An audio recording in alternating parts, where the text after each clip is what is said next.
الحمد لله نحمده ونستعينه ونستغفره ونؤمن به ونتوكل عليه. أعوذ بالله من شرور أنفسنا ومن سيئات أعمالنا. من يهده الله فلا مضل له ومن يضلله فلا هادي له. ونشهد أن لا إله إلا الله وحده لا شريك له. ونشهد أن سيدنا وشفيعنا وحبيبنا ومولانا محمدا عبده ورسوله. أما بعد،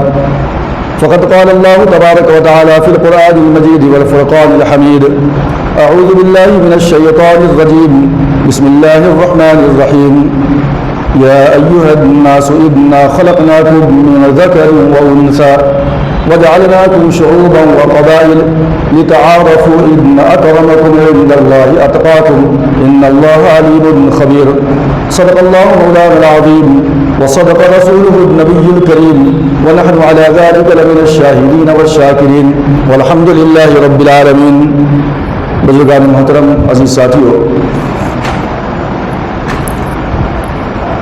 کل بروز ہفتہ یوم آزادی تمام اہل ہند سیلیبریٹ کرنے جا رہے ہیں. اس لیے میں نے سوچا کہ آج اسی آزادی کے موضوع کے اوپر کچھ گفتگو کی جائے. اسی مناسبت سے میں نے قرآن مجید کی سورۃ الممتحنہ کی آیت نمبر 8 کا تلاوت کیا آپ کے سامنے، جس کے اندر اللہ رب العزت نے ارشاد فرمایا کہ اے انسانوں، انا خلقناکم من ذکر و انثی، ہم نے تمہیں پیدا کیا ایک مرد اور ایک عورت سے. وجعلناکم شعوبا و قبائل، اور ہم نے تم کو پھر مختلف ٹرائبس اور مختلف گروہوں کے اندر تقسیم کر دیا. لتعارفوا، تاکہ تمہاری پہچان ہو سکے، ایک دوسرے کو تم جان سکو، شناخت کر سکو. ان اکرمکم عند اللہ اتقاکم، بے شک اللہ تبارک و تعالیٰ کی نگاہ کے اندر تم میں سب سے باعزت اور مکرم وہ شخص ہے کہ جس کے اندر اللہ کا تقوی سب سے زیادہ ہو. اللہ جاننے والا بھی ہے اور اللہ ہر چیز کی خبر رکھنے والا بھی ہے. حدیث کے اندر آقا اعظم نے ارشاد فرمایا کہ اے لوگو، تم سب کے سب آدم کی اولاد ہو. تم میں سے کسی کو کسی کے اوپر کوئی فضیلت حاصل نہیں. گورے کو کالے کو کوئی فضیلت حاصل نہیں، اور کالے کو گورے کو کوئی فضیلت حاصل نہیں. مالدار کو غریب پہ کوئی فضیلت حاصل نہیں، اور غریب کو مالدار پہ کوئی فضیلت حاصل نہیں. کسی مذہب کی بنیاد پہ، کسی زبان کی بنیاد پہ، کسی مقام کی بنیاد پہ، کسی ملک کی بنیاد پہ کسی کو کسی کے اوپر کوئی فضیلت حاصل نہیں ہے، بلکہ فضیلت کا معیار اللہ کی نگاہ کے اندر صرف اور صرف تقویٰ ہے. تو پتہ چلتا ہے کہ جس وقت اسلام آیا اس دنیا کے اندر، اس وقت اگر دنیا کے حالات کے اوپر کوئی دو ہند میں آپ نگاہ دوڑائیں تو پتہ چلتا ہے کہ دنیا کے تمام خطوں میں تقریباً بادشاہی نظام چل رہا تھا. غلامی کا سسٹم تھا. ایک آقا تھا، دوسرا غلام تھا. طاقتور کمزوروں کے اوپر حکمرانی کر رہا تھا، اور مساوات کا، ایکوالٹی کا، برابری کا، انسانیت کا کوئی فرق نہیں تھا، کوئی تمیز نہیں تھی ان کے درمیان. یہاں تک کہ وہ غلامی کی زنجیروں میں اس طرح جکڑے ہوئے تھے کہ وہ لفظ جمہوریت، جہاں پہ تمام کے تمام امیر، غریب، فقیر، طاقتور، کمزور، کالے، گورے، کسی بھی زبان کے جاننے والے ہوں، سب کے سب یکساں ہیں، برابر ہیں. یہ تو ان کے نزدیک ایک خواب تھا. سوچ بھی نہیں سکتے تھے کہ کیا ایسا بھی ممکن ہے. ان حالات میں اللہ کے رسول صلی اللہ علیہ وسلم نے ارشاد فرمایا کہ کسی گورے کو کالے کو فضیلت نہیں، زبان کے اعتبار سے دوسری زبان والوں کے اوپر کسی کو فضیلت نہیں، طاقتور کو کمزور کو کوئی فضیلت حاصل نہیں ہے، بلکہ سب کے سب غلام ہیں جو صرف ایک معبود کے، جو اس خالق کائنات ہے، جو اس پوری کائنات کا کریٹر ہے. غلامی کی زنجیر اور غلامی کا طور صرف اس ایک اللہ ہی کی ہوگی ہر ایک انسان کے گلے کے اندر. کسی انسان کی غلامی کا طور بندہ اس لیے زمین کے اوپر نہیں ڈال سکتا. اس لیے قرآن مجید نے کہا کہ ہم نے تم کو ایک مرد عورت سے پیدا کیا اور تم کو قبیلے بنائے، گروہوں میں تم کو تقسیم کر دیا، لیکن اللہ کے نزدیک تقویٰ تو جس کا زیادہ ہے وہ اللہ کے نزدیک سب سے مقرر ہے۔ لہٰذا کوئی مکرم، کوئی محترم، کوئی معذب، کوئی برتر کسی کے اوپر نہیں ہو سکتا۔ اور یہ کانسیپٹ سب سے پہلے مذہب اسلام نے دیا ہے، جبکہ پوری دنیا اس جو ہے ظلم و جور کے چکر میں پھنسی ہوئی تھی۔ یورپ کو لے لیں آپ، ایران کو لے لیں، وہاں بھی وہی بادشاہی نظام تھا اور وہ ایک لامتناہی سلسلہ چلتا ہوا ہی آ رہا تھا۔ تو اس بات سے پتہ چلتا ہے کہ سب سے پہلے آزادی کا جو جشن ہے اور آزادی کی جو خوشی ہے اور آزادی کا جو پیغام ہے، یہ اسلام کی دین ہے جو سب سے پہلے اس نے دیا ہے۔ حضرت سیدنا عمر فاروق رضی اللہ تعالیٰ عنہ کی خلافت کے زمانے کا وہ واقعہ بھی آپ کی نگاہوں کے سامنے ہونی چاہیے کہ آپ کی خلافت میں مصر کے جو گورنر تھے وہ حضرت عامر بن العاص رضی اللہ تعالیٰ عنہ تھے۔ عامر بن العاص رضی اللہ تعالیٰ عنہ مصر کے گورنر ہیں اور مقابلہ کروایا گھوڑ دوڑ کا، گھوڑ سواری۔ مقابلے کے اندر ایک مصری، ایک قبطی کا گھوڑا جیت گیا، سامنے نکل گیا، لیکن وقت کے گورنر عامر بن العاص رضی اللہ تعالیٰ عنہ کے صاحبزادے محمد بن عامر بن العاص نے زبردستی کہا کہ یہ گھوڑا میرا، اور جب قبطی نے ضد کیا کہ نہیں یہ گھوڑا میرا ہے، تو محمد بن عامر بن العاص نے اس قبطی، اس مصری، اس غریب کے اوپر کوڑے برسائے اور کہا کہ تو نہیں جانتا کہ میں کون ہوں؟ میں تو سب سے اعلیٰ اور اشرف خاندان سے تعلق رکھتا ہوں، گورنر کا بیٹا ہوں، میرے سامنے زبان خراب نہیں کرتا ہے، میں نے کہہ دیا میرا ہے، میری جیت ہوئی ہے، تو یہ بات فائنل ہے۔ وہ مصری، وہ قبطی، وہ غریب مصر سے روانہ ہوا مدینہ کے لیے، اور وقت کے خلیفہ حضرت عمر بن خطاب رضی اللہ تعالیٰ عنہ کے پاس اپنی شکایت لے کر پہنچا اور اس نے پوری وجہ بیان کیا کہ معاملہ اس طرح ہوا ہے، میرے ساتھ آپ انصاف کا معاملہ کیجیے۔ حضرت عمر بن خطاب رضی اللہ تعالیٰ عنہ نے مصر کے گورنر حضرت عامر بن العاص کو خط لکھا کہ اپنے بیٹے کے ساتھ فوراً مدینے کو آ جاؤ، میرے پاس آؤ۔ حضرت عامر بن العاص اپنے بیٹے کے ساتھ مدینہ تشریف لائے، اور اس کے بعد عمر بن خطاب رضی اللہ تعالیٰ عنہ نے حقیقت حال دریافت کرنے کے بعد یہ فیصلہ کیا کہ اس قبطی، اس مصری غریب کے ہاتھ میں کوڑا دیا اور کہا کہ تو اپنا بدلہ لے، یہ محمد بن عامر بن العاص سے لے۔ اس قبطی نے ایک وقت کے گورنر کے بیٹے کے اوپر کوڑا چڑھایا، اپنا بدلہ لیا۔ عمر بن خطاب نے انصاف دلایا، اور جب وہ اپنا بدلہ لے چکا تو حضرت عمر بن خطاب نے کہا کہ چونکہ عامر بن العاص وقت کے گورنر کے شیخ اور انہیں کو سامنے رکھتے ہوئے اس نے یہ کام کیا تھا، لہذا گورنر کے اوپر بھی کوڑا چڑھایا۔ اس نے کہا کہ نہیں، جس سے مجھے بدلہ لینا تھا میں نے لے لیا، میں اب جو ہے نا گورنر کو کوڑا نہیں مار سکتا۔ عمر بن خطاب نے کہا کہ اگر تو گورنر کو بھی کوڑا مارتا تو میں بیچ میں مداخلت نہ کرتا۔ اور اس کے بعد حضرت عمر بن خطاب کا جو وہ جملہ تھا کہ وہ عامر بن العاص تم نے کب سے لیڈر کو اپنا غلام بنا لیا ہے، جبکہ یہ سب کے سب اپنی ماؤں کے پیٹوں سے آزاد پیدا ہوئے تھے۔ تو غلامی کی زنجیر کو عمر بن خطاب نے اسی وقت کاٹ دیا، اور سرکار دو عالم صلی اللہ علیہ وسلم نے اپنے خطاب کے اندر یہ کہہ دیا کہ کسی عجمی کو کسی عربی میں فضیلت نہیں، اور کسی عربی کو کسی عجمی میں فضیلت نہیں، گورے کو کالے کو فضیلت نہیں، طاقتور کو کمزور کو کوئی فضیلت حاصل نہیں ہے۔ یہ اس وقت کا اعلان تھا جبکہ دنیا کسی غلامی کی زنجیروں میں جکڑی ہوئی تھی، اور ہر طاقتور کمزوروں کے اوپر ظلم و زیادتی کیا کرتا تھا، اور ہر طاقتور جو ہے بادشاہ بنا بیٹھا تھا، اور کمزوروں کو اپنا سرونت، اپنا خادم اور غلام بنا کر کے رکھا تھا۔ تو یہ مذہب اسلام ہے کہ جس نے سب سے پہلے غلامی کی زنجیر کو کاٹنے کا حکم دیا اور کہا کہ تمام کے تمام انسان برابر ہیں۔ تو ایکوالٹی کی بات سب سے پہلے اسلام نے پیش کیا، انسانیت کی بات سب سے پہلے اسلام نے پیش کیا، ہیومینٹی کی بات سب سے پہلے اسلام نے پیش کیا ہے، اور اس کے بعد پھر دنیا کو یہ سبق ملا اور پھر آہستہ آہستہ انہوں نے ڈیموکریسی کی طرف اپنا قدم بڑھایا، جمہوریت کی طرف قدم بڑھایا۔ اور جمہوریت کا مطلب یہ تھا کہ ہر مذہب کا ماننے والا اپنے اپنے مذہب، اپنے کریڈ اور اپنے عقیدے کے مطابق وہ زندگی گزارے گا، وہ آزاد ہوگا، وہ کسی کا غلام نہیں ہوگا۔ لیکن آج دنیا جس شخص کو جمہوریت کا بانی اور جمہوری نظام فکر کا جس کو سب سے بڑا سمجھا جاتا ہے، وہ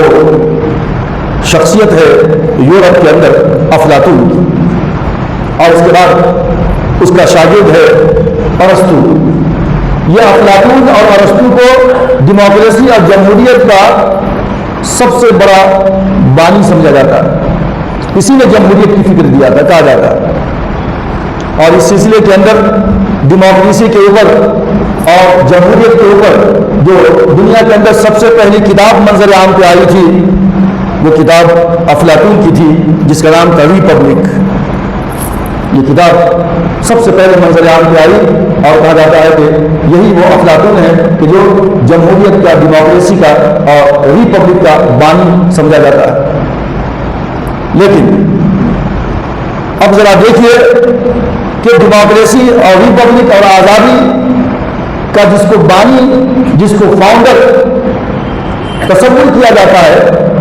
اس کا خیال کیا ہے انسانوں کے بارے میں، انسانوں کی آزادی کے بارے میں۔ وہ لکھتا ہے کہ حکومت کرنے کا حق صرف اور صرف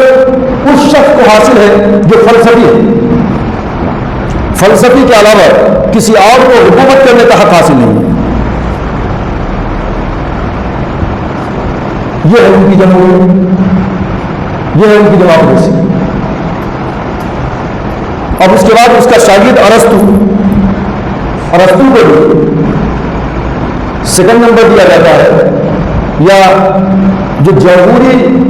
نظام کی جو فکر ہے اس کا بانی اس کو سمجھا جاتا ہے افلاطون کے شاگرد ارسطو کو۔ ارسطو کی جمہوریت اور ارسطو کا خیال انسانوں کے بارے میں کیا ہے، وہ آپ دیکھیں تو حیران ہو جائیں گے سن کے۔ وہ یہ کہتا ہے کہ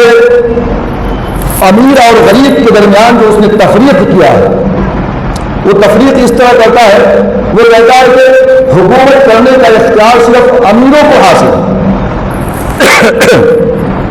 آگے چل کر کہتا ہے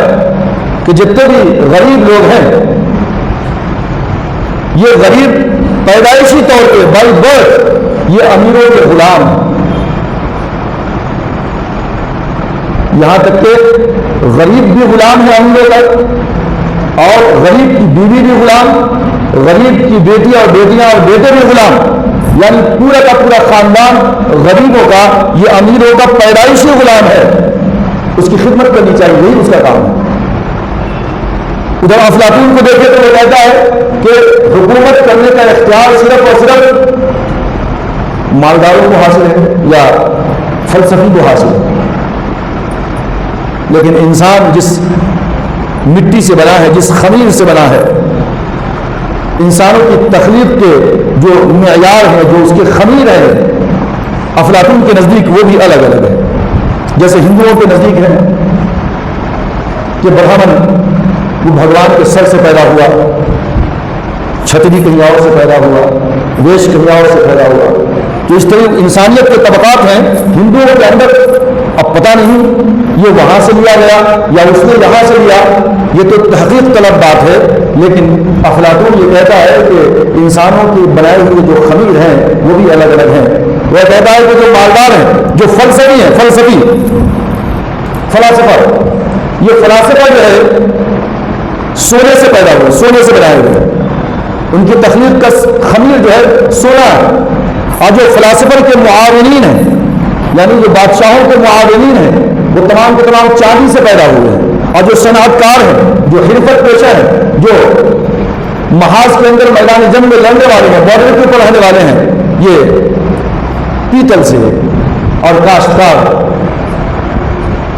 حرفت صنعت والے یہ سب کا سب جو ہے یہ پھر لوہے سے پیدا ہوئے۔ تو افلاطون کے نزدیک انسانیت کی تقسیم اس طرح سے ہوتی ہے، لیکن اس کے برخلاف اگر آپ اسلام کا مطالعہ کریں تو اسلام کس طریقے سے کہتا ہے یا ایھا الناس انا خلقناکم من ذکر و انثی وجعلناکم شعوبا وقبائل لتعارفوا ان اکرمکم عند اللہ اتقاکم۔ کسی فلسفی کو، کسی طاقتور کو، کسی پیسے والے کو، کسی امیر کو، کسی کے اوپر کوئی فضیلت حاصل نہیں ہے، کوئی کسی کا حاکم نہیں بن سکتا، بلکہ وہی حاکم بنے گا، وہی لیڈر بنے گا جو اللہ کی نگاہ میں سب سے زیادہ معظم مکرم بنے گا، کہ جس کے اندر سب سے زیادہ جو ہے تقویٰ۔ اب یہ جو جشن آزادی ہے، اسلام نے تو آزادی کا پیغام 1400 سال پہلے سنا دیا تھا، اس وقت جبکہ دنیا غلامی کی جکڑ بندیوں میں جکڑی ہوئی تھی۔ اب اس آزادی اور غلامی یہ جو دو چیزیں ہیں، یہ غلامی ایک ایسی چیز ہے کہ اس کو انسان کو کیا بلکہ درندے چرندے پرند بھی اس کو گوارا نہیں کرتا کہ وہ کسی کا غلام بن کے رہے، قید میں رہے، قفس میں رہے، پنجرے میں رہے۔ جگہ جگہ شہروں کے اندر زو پارک ہے، چڑیا گھر بنے ہوئے ہیں، رنگ برنگ کے وہاں پہ برڈس ہیں رکھے ہوئے، مختلف جانور ہیں طرح طرح کے، اس کی بہت بہتر طریقے سے دیکھ بھال کی جاتی ہے، اس کے رہائش کا انتظام، اس کے علاج اور معالجے کا انتظام، اس کی سردی اور گرمی سے بچنے کا انتظام، اس کی خوراک کا انتظام، ہر طرح کے انتظامات میسر ہیں ان جانوروں کو، ان پرندوں کو۔ اور اتنا زیادہ بہترین طریقے سے، منظم طریقے سے میسر ہیں ان پرندوں کو جو قید ہیں انسانوں کی اس جو ہے پنجرے کے اندر، انسانوں کی اس بنائی ہوئی جیل کے اندر، کسی چیز کا کوئی خوف نہیں ہے۔ ان پرندوں کو اس بات کا بھی خوف نہیں ہے کہ ان سے بڑا پرندہ کوئی ان کے اوپر حملہ کر ڈالے۔ ان جانوروں کو جو قید ہے کوئی خطرہ نہیں ہے کہ ان سے بڑا جانور ان کے اوپر حملہ آور ہو جائے۔ ان کو اس بات کا بھی خوف نہیں ہے کہ وہ بارش کے اندر بھیگیں گے۔ ان کو اس بات کا بھی خوف نہیں ہے کہ پتہ نہیں آج کھانے کے لیے خوراک ملے گا یا نہیں ملے گا۔ ان کو اس بات کی بھی فکر نہیں ہے کہ اگر طبیعت خراب ہو گئی تو کوئی ڈاکٹر ملے گا یا کوئی دوا ملے گی یا نہیں ملے گی۔ اس کو اس بات کی بھی فکر نہیں ہے کہ کوئی شکاری شاید مجھ کے حملہ کر دے اور مجھ کو اپنا لقمہ اجل بنا لے۔ تمام طریقے سے وہ بے فکر ہیں اور بہترین زندگی گزار رہے ہیں۔ پر رونق فضا کے اندر پھولوں کی خوشبو ہے، بہترین درخت لگے ہوئے ہیں، لیکن اگر کسی انسان کو پرندوں کی زبان آ جائے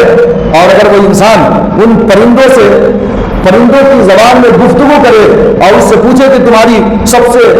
بڑی خواہش کیا ہے، تو وہ پرندے اگرچہ وہ سونے کے پنجرے میں قید ہو تو بھی اس کی زبان سے یہی نکلے گا کہ بھائی یہ تمام آسائش اور آرام جو مجھے میسر ہے یہ مجھے نہیں چاہیے،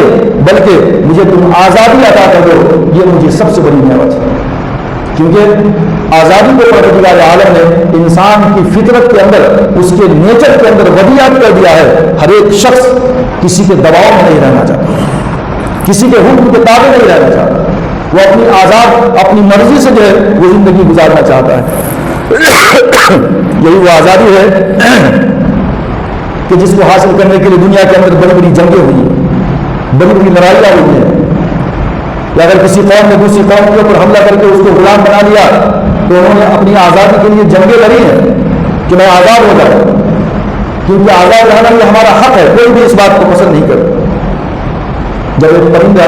اس بات کو پسند نہیں کر سکتا تو انسان جیسے مخلوقات ہے یہ کس طریقے سے اپنے آپ کو جو ہے نا ان غلامی کی زنجیروں میں جکڑا ہوا رہنا پسند کریں گے، برداشت نہیں کر سکتے۔ تو دنیا میں اس آزادی کی جنگیں ہوئی ہیں۔ خود ہمارے ہندوستان کی تاریخ کو آپ پڑھیں تو آپ دیکھیں کہ یہاں پہ کس طریقے سے آزادی کی لڑائی کے اندر ہمارے آباء و اجداد نے اپنا خون بہایا ہے، ان کے سر قلم کیے گئے، عزت و آبرو کو پامال کیا گیا، اور اس کے بعد جا کر کے آج ہم آزاد فضا کے اندر سانس لے رہے ہیں۔ لیکن افسوس اس بات کا ہے کہ ہم اپنی اولاد کو جو آزادی کے ہیرو ہمارے آبا و اجداد، کہ جس کی وجہ سے آج ہم یہ آزادانہ فضا کے اندر سانس لے رہے ہیں، ہم اپنے بچوں کو اپنے گھر والوں کو ان کی تاریخ نہیں بتاتے، ان کو سکھاتے نہیں، ان کو سمجھاتے نہیں۔ آج نوجوانوں کو، چھوٹے چھوٹے بچوں کو تمام کرکٹرز کے نام تو معلوم ہو، کون کس طرح چھکے مارتا ہے، کون کس طرح جو ہے چوکے مارتا ہے، کس طرح کون بال کو جو ہے نا ٹوسٹ کرتا ہے، کون کس طرح سوئنگ کرواتا ہے، یہ تمام کی تمام چیزیں بچوں کو تو معلوم ہوتی ہے، لیکن اگر 10 صحابہ کے نام پوچھ دیجئے تو بچے بول نہیں پاتے ہیں۔ آزادی کا جشن منایا جا رہا ہے، لیکن اگر اپنے بچوں سے جنگ آزادی کے کچھ ہیرو کے بارے میں پوچھ لیجئے کہ بھائی مسلمانوں کے اندر سے کون کون سے مجاہدین تھے جنہوں نے اپنے آپ کو تختہ دار پہ جو ہے نا چڑھا دیا، انگریزوں سے لڑتے لڑتے اس آزادی کو حاصل کرنے کے لیے، غلامی سے نجات حاصل کرنے کے لیے، تو شاید یہ بولنا بہت ممکن ہو جائے بچوں کے لیے، ناممکن ہو جائے بچوں کے لیے۔ اس سلسلے کے اندر یہ بڑے افسوس کی بات ہے کہ ہم اپنی تاریخ کو بھلا دیتے ہیں اور اپنی تاریخ سے ہم اپنا رشتہ کٹ کر دیتے ہیں۔ میں بارہا اس بات کا ذکر کرتا ہوں کہ تاریخ اسلام کے اندر اکبر شاہ نجیب آبادی نے کیا خوب لکھا تھا کہ اگر کسی بھی قوم کو اس صفحہ ہستی سے مٹا دینا ہے، کسی بھی قوم کو اپنی جوتیوں پر مسل دینا ہے، تو کسی تلوار کی ضرورت نہیں ہے، کسی تیر کی ضرورت نہیں ہے، کسی گولی کی ضرورت نہیں ہے، بلکہ اس قوم کو برباد کرنے کے لیے، اس قوم کو مٹانے کے لیے اور اس قوم کو اس صفحہ ہستی سے ختم کرنے کے لیے بس اتنا کافی ہے کہ اس قوم سے، اس قوم کی تاریخ کو مٹا ڈالو، تاریخ کو مسخ کر ڈالو، خود بخود یہ قوم کسی چوراہے پہ اپنا منہ رگڑ کے مر جائے گی، طرف مر جائے گی، تاریخ سے اس کا رشتہ کٹ جائے گا۔ ہم یہودیوں کو بہت برا بھلا کہتے ہیں۔ قرآن مجید نے بہت توہین آمیز گفتگو کی ہے یہودیوں کے بارے میں، ان کی تمام خصلتیں اور ان کی عادتیں جو بری ہیں وہ اپنی جگہ پہ ہیں، لیکن یہودیوں کی کچھ اچھی خصلتیں بھی ہیں جس سے ہم مسلمان خالی اور عاری ہیں۔ مثال کے طور پہ جب اسرائیل کا قیام ہوا، اسرائیل کا فلسطین کے سینے میں خنجر گھونپ کر جب اسرائیل دنیا کے نقشے کے اندر آیا، جب اس کا وجود ہوا، کتنے سو سال گزر چکے تھے، 2200 سال گزر چکے تھے یہودیت کو، 2200 سال تک یہودیوں نے اپنے مذہب کو، اپنے عقیدے کو اپنے سینے سے لگائے رکھا، اور جب بات آئی کہ اسرائیل کی آفیشیل لینگویج کیا ہوگی، تو معلوم ہے آپ کو بات یہ طے ہوئی پارلیمنٹ کے اندر کہ اسرائیل کی جو آفیشیل لینگویج ہوگی وہ ہیبرو،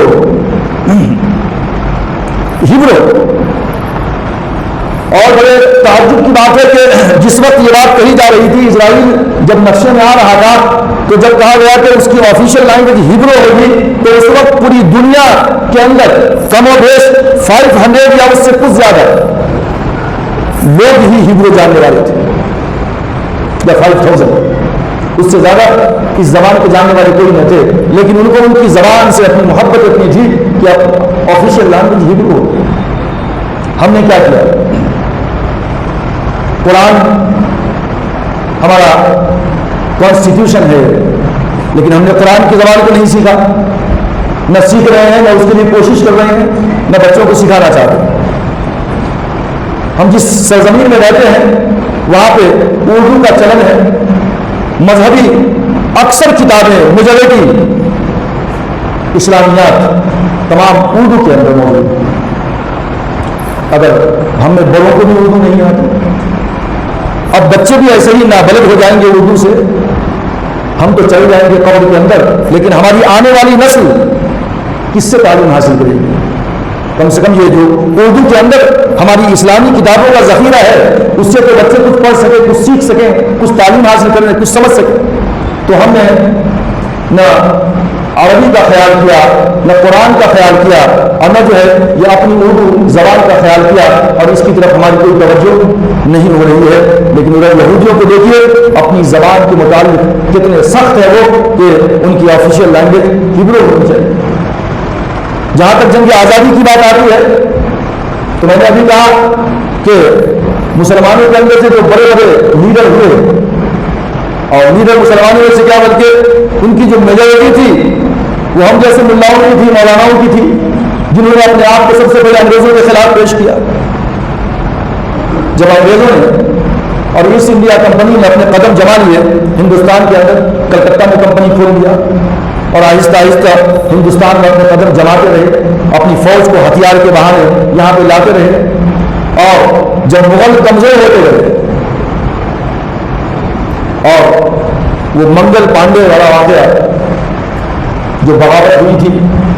جو کارتوس کو دانت سے توڑنے کا تھا، کھولنے کا تھا، جس میں یہ بات آ رہی تھی کہ اس میں سور کی چربی ہے، گائے کی چربی ہے، تو مسلمان جو ایسٹ انڈیا کمپنی کے اندر ملازم تھے، جو فوج میں تھے، مسلمان بھی تھے، انگریزوں کی فوج میں مسلمان بھی تھے بہت سارے، اور ہندو بھی تھے انگریزوں کی فوج کے اندر۔ ایسٹ انڈیا کمپنی ایسے ہی نہیں ہر جگہ پہ قبضہ مار دیا، بلکہ اس گھر کو آگے بھی گھر کے چراغ سے جب تک ہمارا سپورٹ نہ ہوا وہ آگے نہ بڑھ سکے۔ ان کی کتنی تعداد ہے، تو جب جو ہے وہ کارتوس کو دانت سے کھینچنے کا مسئلہ آیا تو اس نے اعتراض کیا منگل پانڈے نے کہ بھائی ایسا کیسے ہو سکتا ہے، گائے ہمارے لیے ماتا ہے، بھگوان کا درجہ رکھتی ہے، اور اس کی چربی اس کے اندر ہے، ہم کیسے نہیں کر سکتے ایسا۔ مسلمانوں نے کہا کہ بھائی سور تو حرام ہے اور اس کی چربی کا استعمال اس کے اندر ہے، ہم کیسے کریں؟ تو اس طرح بہتر یہ آواز اٹھائی منگل پانڈے نے، انگریزوں کو بڑا برا لگا، کورٹ مارشل کیا گیا اس کو، اور 1 مہینے کے بعد تقریباً اس کو پھانسی دے دی گئی منگل پانڈے کو، اور اس کے بعد پھر میرٹھ سے ایک بغاوت شروع ہوئی، فوجی بغاوت، ہندوؤں نے بھی مسلمانوں نے بھی انگریزوں کے خلاف بغاوت کر دیا، ان کی بات کو نہ ماننا شروع کیا۔ تو یہ بغاوت جب شروع ہوئی تو یہ بغاوت ایسی تھی کہ اس کے اندر جو پہلا موقع تھا 1857 کا، 1857، ہم نے تاریخ میں پڑھا، آپ نے پڑھا، اسکولوں میں بچوں کو پڑھاتے ہیں کہ بھائی جنگ آزادی کی جو شروعات ہے وہ کیسے ہوئی، 1857 1857 کے اندر یہ جنگ آزادی کی شروعات ہوئی، لیکن جنگ آزادی کی شروعات تو اس سے 100 سال پہلے ہو چکی تھی، لیکن اصل میں یہ ہے کہ 100 سال پہلے 1757 کے اندر پلاسی کے میدان میں سب سے پہلے نواب سراج الدولہ کی شہادت ہوئی ہے، اور اس کا نانا علی وردی خان نے انگریزوں کو شکست دیا تھا، لیکن وہاں بھی غدار تھے، میر جعفر اس کا ماموں تھا، بھانجے کو دھوکہ دیا میر جعفر نے، تو اندر سے پورے بکے ہوئے تھے، پیسے کھائے ہوئے تھے انگریزوں سے۔ وہ 1757 کے اندر ہی سب سے پہلی جنگ سمجھیے انگریزوں کے خلاف نواب سراج الدولہ نے بھاگ لیا تھا، تو اس کی شہادت کا واقعہ پیش آیا، اور اس کے بعد پھر کئی جنگیں ہوئی، اور وہاں تمام کے تمام مسلمان جو ہے سب آرا تھے، اور زیادہ تر علماء کی جماعت تھی، یہاں تک کہ شاہ ولی اللہ دہلوی رحمۃ اللہ علیہ نے اس کو بھاگ لیا تھا، کابل کے بادشاہ سے گفتگو کیا اور کوشش کی کہ انگریزوں کو دبایا جائے، لیکن شاہ ولی اللہ رحمۃ اللہ علیہ کے بعد جو ہے پھر ان کے بیٹے شاہ عبد العزیز محدث دہلوی رحمۃ اللہ علیہ جو ایک مدرسے میں پڑھاتے تھے، بہت بڑے محدث تھے، لیکن جب دلی کے اوپر انگریزوں کا قبضہ ہوا تو اس وقت جب کہ انگریزوں نے کہا کہ بھائی یہ ملک جو ہے یہ تو خدا کا ہے اور یہ پوری کی پوری سلطنت بادشاہ سلامت کی ہے، بہادر شاہ ظفر تھے دلی کے اندر، یا بہادر شاہ ظفر سے پہلے وہ شاہ عالم، لیکن جو حکم چلے گا وہ ایسٹ انڈیا کمپنی کا چلے گا۔ جب اس نے یہ گفتگو کیا تھا انگریزوں نے تو شاہ عبد العزیز محدث دہلوی رحمۃ اللہ علیہ نے بھاپ لیا کہ اب جو ہے ہندوستان گویا کہ انگریزوں کے قبضے میں جا چکا ہے، اب یہ ہندوستان دارالحرب ہو گیا ہے، لہذا تمام کے تمام مسلمانوں کے اوپر یہ فرض ہو جاتا ہے کہ وہ انگریزوں کے خلاف جہاد کریں۔ سب سے پہلے یہی وہ شخصیت تھی شاہ عبد العزیز محدث دہلوی رحمۃ اللہ علیہ کی کہ جنہوں نے ہندوستان کو دارالحرب قرار دیا اور اس کا فتویٰ دیا کہ تمام کے تمام مسلمانوں کو جو ہے انگریزوں کے خلاف لڑنی چاہیے۔ جب یہ فتویٰ نکلا اور علماء تمام کے تمام میدان میں آ گئے اور عام پبلک بھی میدان میں آ گئی تو مولانا کو دلی سے نکالا جاتا ہے، طرح طرح کی سزائیں دی گئی، کہا جاتا ہے کہ چپکلی لیزر اس کا لیپ پورے جسم کے اوپر لگایا گیا، اسی کی وجہ سے ان کو برس کا مرض لاحق ہو گیا اور آخر میں ان کا انتقال ہو گیا۔ ان کے مدرسے کو، ان کی جائیداد کو دلی کے اندر قرد کر دیا گیا، سب کو ضبط کر دیا گیا اور مولانا کا انتقال ہو گیا، اور اس کے بعد پھر انہوں نے اپنے بھتیجے شاہ اسماعیل شہید رحمۃ اللہ علیہ اور اپنے ایک مرید خاص احمد شہید، یہ دونوں کو جو ہے نامزد کیا کہ تمہاری ذمہ داری بنتی ہے کہ ہندوستان کے کونے کونے میں جاؤ اور انگریزوں کے خلاف جو ہے ایک ماحول تیار کرو۔ یہ لوگ تیار کرنے کے بعد کابل کی طرف چلے گئے، افغانستان میں گئے اور وہاں سے پھر انہوں نے انگریزوں کی طرف پیش قدمی کی کوشش کی، لیکن راجہ رنجیت سنگھ پنجاب کے اندر انگریزوں کا پٹھو، اس کو بہت بڑا ہیرو قرار دیتے ہیں لوگ، اس نے مزاحمت کی اور اس طریقے سے ان دونوں کی بھی شہادت کا واقعہ پیش آیا۔ تو اصل میں جو اس جنگ آزادی کی شروعات جو تھی وہ 1757 کے اندر 1857 سے پہلے ہو چکی تھی، 100 سال پہلے، لیکن 1857 کو جنگ آزادی کی شروعات کیوں کہا جاتا ہے؟ اس کے پیچھے بھی اعتراض ہے۔ اور ٹیپو سلطان کی شہادت 1799 کے اندر اور ایسی کئی اور نوابوں کی اور بادشاہوں کی جو مٹبھیڑ ہوئی ہے انگریزوں سے، کئی لڑائیاں ہیں میدان کے اندر، مسلمان کے 100 سال کے اندر کوئی بھی دوسرے لوگ اس کے اندر شامل نہیں تھے، جب میجارٹی مسلمانوں کی تھی، لیکن ان تمام کے تمام واقعات کو ایک سائڈ کر دیا گیا اور ہسٹورین نے، لکھنے والوں نے اس کو نہیں لکھا، اس کی طرف کوئی توجہ نہیں گئی، اور اس وقت توجہ دلانی چاہیے تھی لیکن دلائی بھی نہیں لوگوں نے۔ اس لیے کہا جاتا ہے کہ جو تاریخ کے لکھنے والے لوگ ہیں وہ یا تو RSS گروپ سے تعلق رکھنے والے ہیں، تو وہ کیوں جو ہے آپ کی تاریخ کو پیش کریں گے، یا دوسرے بہت ہی جو ہے لبرل ٹائپ کے جو لوگ ہیں وہ لوگ ہیں، تو انہوں نے بھی اس کی طرف توجہ نہیں دی۔ اب اصل میں جو 1857 کی بات آئی کہ ہندوستان کی جنگ آزادی کی شروعات 1857 سے ہوئی، 1857 سے، اس کی وجہ کیا ہے کہ سب سے پہلے کارل مارکس نے جب کتاب لکھی ہندوستان کی تاریخ کے اوپر، اس کی جنگ آزادی کے اوپر، تو کارل مارکس نے سب سے پہلے یہ لکھا کہ اصل میں ہندوستان کے اندر جنگ آزادی کی شروعات ہوئی ہے وہ 1857 سے ہوئی ہے، لہذا بڑے ابو نے یہ لکھ دیا تو اب نیچے جتنے بھی لوگ تھے سب نے کارل مارکس کی بات کو نقل کرنا شروع کیا، اور اب ان کا یہ کہنا جو ہوتا ہے کہ چونکہ 1857 سے پہلے 1757 یا اس کے بعد جتنی بھی لڑائیاں ہوئی ہیں وہاں پہ کسی نہ کسی بادشاہ کے اندر لڑائی ہوتی تھی، اس لیے اس کو جنگ آزادی نہیں کہا جاتا۔ لیکن اگر ان سے یہ کہا جائے کہ بہادر شاہ ظفر کی نگرانی میں جو بغاوت ہوئی تھی اور بغاوت کے بعد سمجھ یہ پہلا موقع تھا 1857 کے اندر جب بغاوت ہوئی اور اس کے اندر غدر کا نام دیا انگریزوں نے اور مسلمانوں نے، ہم نے اس کو انقلاب کا نام دیا، تو اس وقت جو ہے تقریباً 29,000 لوگ مارے گئے تھے دلی کے اندر۔ 29,000 کے اندر سے یہ پہلا موقع تھا کہ نان مسلم مرنے والے لوگ 5,000 کی تعداد تھی۔ ہندوؤں کے اندر اپنی جان کو قربان کرنے کی کوئی تاریخ نظر نہیں آتی، سوائے دیو مالائی قصے کے۔ حقیقت میں تاریخ خاموش ہے کہ ان کے نزدیک ایسا کوئی معاملہ ہے کہ اپنے آپ کو قربان کر دو، اپنی جان کو ختم کر لو کسی چیز کے لیے، لیکن یہ پہلا موقع تھا 1857 کے اندر جہاں مسلمان بڑی تعداد میں تقریباً 24,000 مسلمان شہید ہوئے اور 5,000 کے آس پاس جو ہے نا نان مسلم جو ہے مارے گئے تھے۔ تو اس لیے یہاں ہندو بھی شامل تھے، مسلمان بھی شامل تھے، سب شامل تھے، اسی لیے